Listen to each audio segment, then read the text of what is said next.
Rule 7, once again, Ignatius is explaining what we should be doing when we're in the state of desolation, recalling that we have to know what to do in desolation. Otherwise, giving in to desolation can do irreparable damage and wreak havoc within our spiritual lives. So this next rule, Rule 7, can be titled the Rule of Sufficient Grace.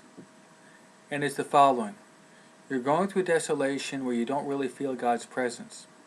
There's lack of faith, lack of hope, lack of love. You feel drawn to earthly things. You want to give up. It's very dark and gloomy within your soul.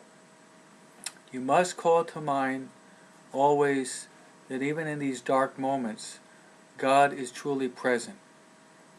And they call this the rule of sufficient grace. And the reason being is that, as St. Paul says, God never allows you to be tried beyond your strength. With the trial that God allows you to go through, God will always give you corresponding grace with that trial He gives to you.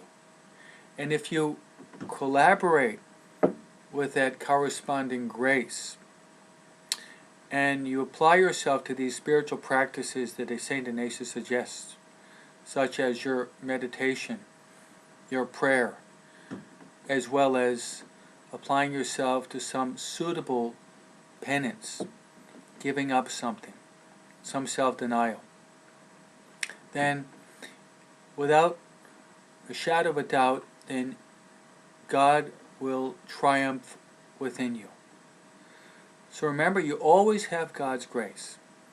And one occasion Paul was complaining and the Lord said, "My grace is sufficient for you." So this rule can be called with St. Paul, "My grace is sufficient for you." Sufficient grace. God is stronger than our own weakness.